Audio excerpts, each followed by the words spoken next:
atau asrama Sepolwan di Jalan Ciputat Raya nomor 41, Jakarta Selatan, serta pengadaan tanah pengganti di Lembang tahun 2010 sampai 2014. Tidak ada pengadaan tanah pengganti. Kalau penyelidiknya Polri ini hebat, ya, jangan memasukkan yang hal-hal yang bersifat manipulatif seperti ini. Saya meminta dari 121 miliar hibah DKI, 25M itu untuk menambah, meluaskan tanah Lembang, Bandung. Jadi asetnya Polri bertambah, asetnya negara bertambah. Saya membeli tanah menambah asetnya Polri dan asetnya negara, barang milik negara, ya kan? Sekarang ada indikasi dituduh dugaan korupsi. Saya kepingin Polri itu sebagai aparat negara, bukan mencari-cari kesalahan seperti ini. Assalamualaikum warahmatullahi wabarakatuh. Rekan-rekan, sahabat saya, warga masyarakat sekalian, saya beberapa jam yang lalu dihubungi oleh rekan saya, warga masyarakat yang saya kenal pada tahun 2011. Ya. Karena waktu itu saya menjabat sebagai Kepala Lembaga Pendidikan dan Latihan Polri. Ya. Nah, warga masyarakat ini mendapat surat undangan klarifikasi dari Korps Pemberantasan Tindak Pidana Korupsi Polri. Ya. Berkaitan dengan apa? Di sini sebutkan adalah yang pertama adanya laporan informasi tentang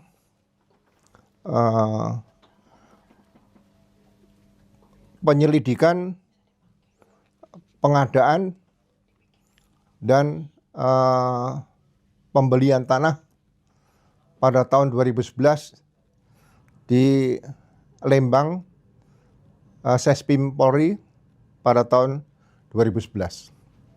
Ya.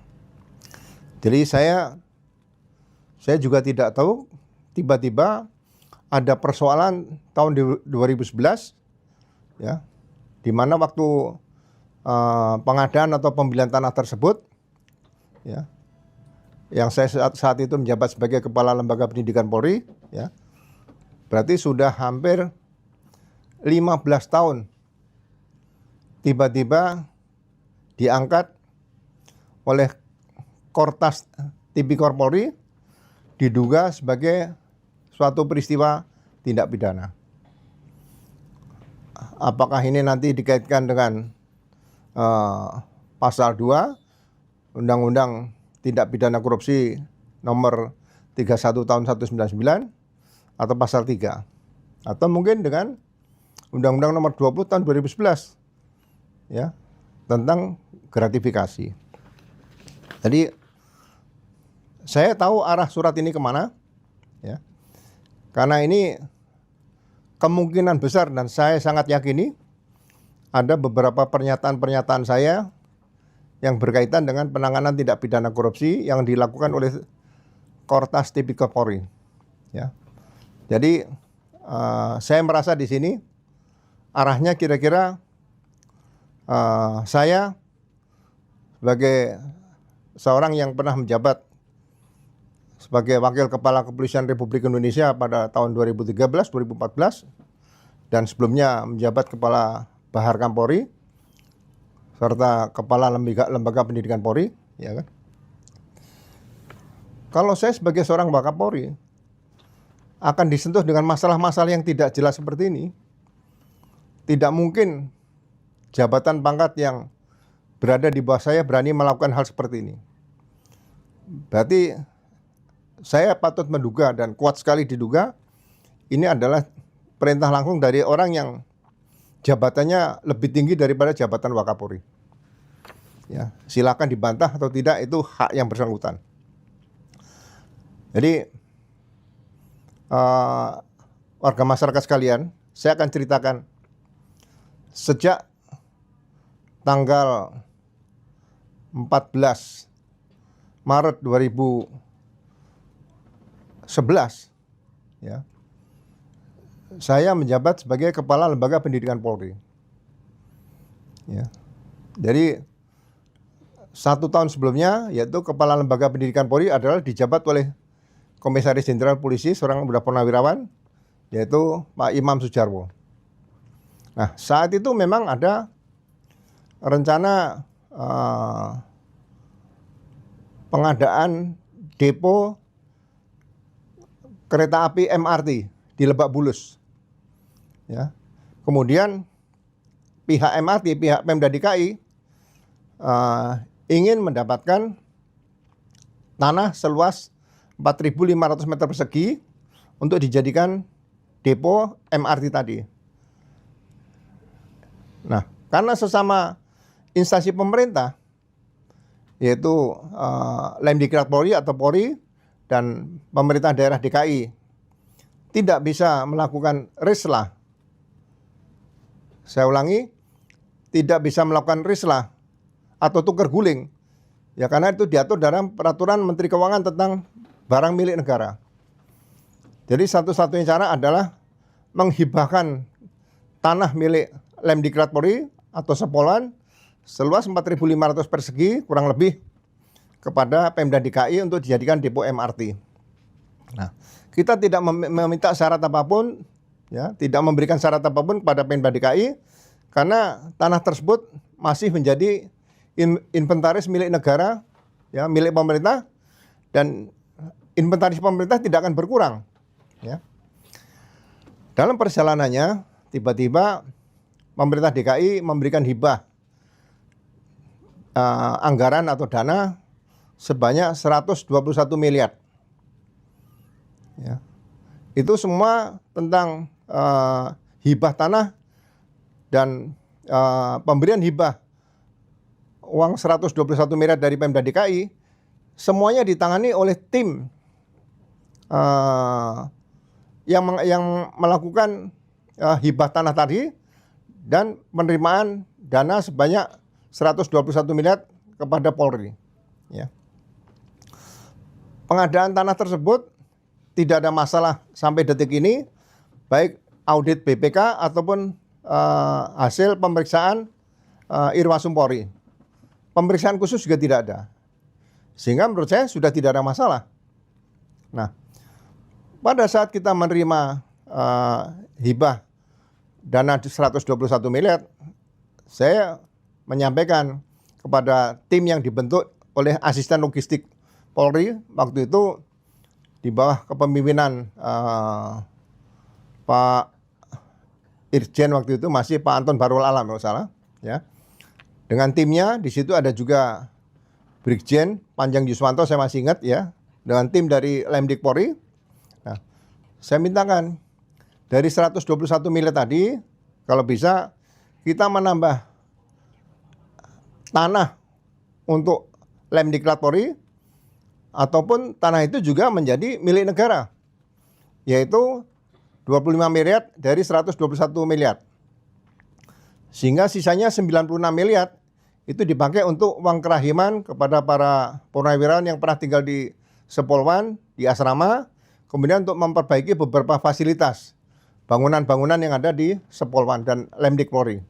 Nah, dana yang sebanyak 25 miliar tersebut, ya, kemudian direncanakan untuk pembelian perluasan tanah di Sespim Polri di Lembang, ya, oleh tim gabungan dan dilakukan appraisal dengan Pemda pemerintah daerah Kabupaten Bandung Selatan. Ya, ditentukan harganya, saya masih ingat waktu itu saya dapat laporan dari tim 650.000 per meter persegi. Sehingga total pembelian tanah tersebut mencapai 20 miliar sebanyak 4.500 meter persegi. Ya. Nah, setelah pelaksanaan pembelian tanah tersebut, ya, karena tanah tersebut tidak bisa dibeli oleh orang lain kecuali Lemdiklat Polri, karena tanah tersebut peruntukannya adalah untuk pendidikan. Ya. Nah, setelah semua selesai, ada perwakilan para pemilik tanah menghadap saya sebagai Kalemdik waktu itu, menyampaikan, Pak Ugro, Pak Kalemdik, kami sebagai pemilik tanah merasa berterima kasih karena tanah kami sudah dibeli oleh Polri. Ya. Kami bersepakat untuk memberikan uang 1 miliar rupiah kepada Pak Ugro Kalemdik. Ya, saya sampaikan kepada masyarakat, tolong jangan bicara masalah uang kepada saya dan jangan berikan uang kepada saya. Karena saya selalu belajar dari para pimpinan saya, para Kapolri, ya. Saya mengalami pimpinan Kapolri itu ada 15 Kapolri. Saya pelajari semua kepemimpinan Kapolri itu. Ya. Tidak ada yang saya ketahui Kapolri yang menerima uang dari masyarakat seperti itu. Saya sampaikan kepada masyarakat. Ya. Kemudian kalau Anda memang mau memberikan uang, tolong berikan uang itu kepada Polri. Saya sampaikan itu. Orangnya masih hidup. Ya. Tapi memberikan uang dari masyarakat kepada instansi atau lembaga negara kan tidak mungkin. Akhirnya saya ditawari kembali. Apakah Pak Ugro mau menerima tanah 1 hektar di Lembang, Bandung sebagai ucapan terima kasih kami para pemilik tanah, para petani yang tanahnya dibeli oleh Polri? Saya bilang jangan. Saya tidak pernah terima apapun dari masyarakat. Ya. Saya sampaikan sampai saat ini Pak, saya bilang gitu. Kalau ada orang yang merasa pernah saya peras selama saya jadi polisi, tolong sampaikan pada saya. Ya mungkin saya lupa atau saya ingat, pasti saya ganti. Saya selalu takut kalau memeras orang. Kenapa? Karena pada saat saya suatu saat menjabat pada posisi yang cukup strategis, orang itu nonton di televisi, ini Pak Ugro pernah memeras saya. Itu yang saya takuti seperti itu. Makanya saya tidak pernah melakukan hal-hal yang negatif untuk Polri. Saya tetap menjaga marwah Polri seperti itu. Nah, akhirnya tanah yang ditawarkan kepada saya tersebut tidak diberikan kepada saya, tapi diberikan kepada Polri. Ya, kepada Lemdiklat Polri, kepada Sespim Polri di Lembang, Bandung. Jadi luas tanah yang dibeli tadi 4,5 hektar ditambah 1 hektar penambahan atau terima kasih masyarakat menjadi 5,5 hektar. 1 sentimeter pun, 1 meter persegi pun saya tidak pernah memiliki aset di Lembang, Bandung.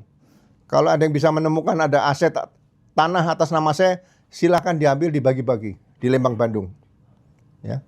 Dan persoalan itu saya anggap sudah selesai. Tidak ada masalah. Sejak 2011 sudah selesai. 2012 tidak ada masalah. 2013 saya jadi Wakapolri tidak ada masalah. 2014 pensiun tidak ada. Ya. Kenapa sekarang 2026? Ya. Katanya sejak tanggal berapa di sini? Ya. Ada laporan informasi tanggal 30 Juni 2026. 15 tahun ada laporan informasi. Siapa yang iseng bikin laporan informasi seperti ini? Ya. Kita ini purnawirawan ini tidak minta dihormati. Tapi kalau dikriminalisasi, kita juga bisa bicara. Kalau saya bicara tentang hukum, ya saya bicara untuk edukasi publik. Ya. Kemudian beda waktu berapa hari ini? 2 hari, tanggal 2 Juli 2026. Terbit surat perintah penyelidikan. Ya. Nah, kemudian 2 minggu, tanggal 16 Juli, muncul surat. Ya, surat panggilan, undangan klarifikasi kepada warga masyarakat. Karena saya lihat di sini ada permasalahan yang disampaikan, yaitu bunyinya hadir karena ada penyelidikan terhadap dugaan tindak pidana korupsi dalam proses hibah tanah dan bangunan barang milik negara Polri atau asrama Sepolwan di Jalan Ciputat Raya nomor 41 Jakarta Selatan, serta pengadaan tanah pengganti di Lembang tahun 2010 sampai 2014. Tidak ada pengadaan tanah pengganti. Kalau penyelidiknya Polri ini hebat, ya, jangan memasukkan hal-hal yang bersifat manipulatif seperti ini. Ya, tidak pernah ada perintah, ya,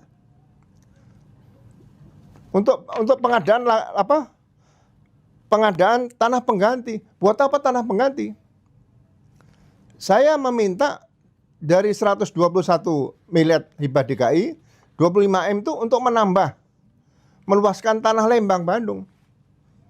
Jadi asetnya Polri bertambah, asetnya negara bertambah. Ya. Untuk meluaskan tadi supaya saya pernah di Sespim tahun 1995, 1996.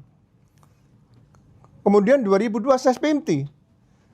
Itu siswa-siswa Sespimti itu kalau sedang mau weekend atau pesiar hari Rebo, keluar masuk satu pintu.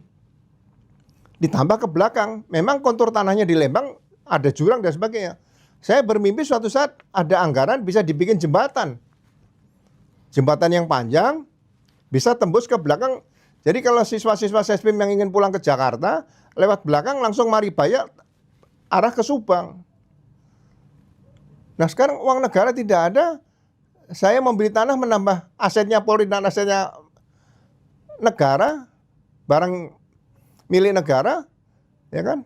Sekarang ada indikasi dituduh dugaan korupsi. 15 tahun yang lalu. Ya. Jadi benar-benar ya saya kecewa, ya silakan dilakukan penyelidikan. Ya kan? Jadi tolong pelajari hukum acara pidana. Pidananya apa? Perbuatan pidananya apa? Sebutkan dulu. Kerugian apa? Apakah ada audit BPK? Audit BPKP? Apakah ada hasil audit dari Irwasum, Inspektur Pengawasan Umum Polri, atau dari Irsus? Ya, ya mohon maaf loh. Saya kepingin Polri itu sebagai aparat negara, bukan mencari-cari kesalahan seperti ini. Saya sebagai senior di Polri juga, kalau dicari-cari kesalahannya, malaikat saja nggak mencari-cari kesalahan manusia kok. Mencatat kalau manusia ada yang salah. Ya mohon maaf loh, kalau saya agak emosi sedikit, ya. Ini mau dibawa kemana sebetulnya oleh Kortas Tipikor ini? Ya kalau misalnya siap, ya saya tidak katakan, saya kemarin berikan apresiasi. Saya hanya mengoreksi bagaimana upaya paksa itu harus ditempuh. Penetapan tersangka, penangkapan, penggeledahan, penyitaan itu ada tahap, ada bentuk-bentuk upaya paksa sudah ada. Penetapan tersangka itu juga tidak boleh pasal 91 hukum acara pidana. Tetap menggunakan azas praduga bersalah. Penetapan tersangka pun penyidik harus mengutamakan azas praduga tidak bersalah, tidak boleh mengadukan praduga bersalah. Dilarang. Baca KUHP yang baru, Undang-Undang Nomor 20 Tahun 2025, pasal 91. Saya walaupun sudah usia 70 sampai sekarang, ya saya masih baca hukum acara pidana daripada saya ngisi teka-teki silang. Ya, yang mudah-mudahan Pak Presiden Prabowo bisa mendengar seperti ini. Jangan ada lah kriminalisasi seperti ini. Saya yakin lah arahnya kemana nih surat undangan klarifikasi sudah tahu arahnya. Ya. Dan saya akan tetap bicara nanti melalui media tentang masalah ini. Kalau ini tidak dihentikan, bukan saya takut. Ya. Saya Bayangkara Polri yang anti kriminalisasi. Tapi kalau saya dikriminalisasi, saya juga anti kriminalisasi seperti itu, ya. Kasihan warga masyarakat seperti ini. Ya. Itu saja yang ingin saya sampaikan, ya. Mudah-mudahan ini bisa didengar siapapun, ya. Saya katakan apa adanya dan bukan saya cari-cari, ya. Kalau nanti dikatakan, oh ini tidak ada kaitan dengan Pak Ugro. Tapi membaca peristiwanya ini 2010 sampai 2014. 2010 saya masih Kapolda Sumatera Utara, peristiwa apa yang terjadi? Ya kan? Berarti ini ingin mengkriminalisasi juga Komjen Pol Purnawirawan Imam Sudjarwo, bukan Ugro Seno aja nih. Setelah saya ada di situ Komjen Pol Budi Gunawan 2012. Setelah Komjen Pol Budi Gunawan masih ada Komjen Pol almarhum Pak Safrudin. Ya. Itu saja yang ingin saya sampaikan kepada warga masyarakat sekalian. Terima kasih, ya. Saya akhiri. Wabillahi taufik wal hidayah. Assalamualaikum warahmatullahi wabarakatuh.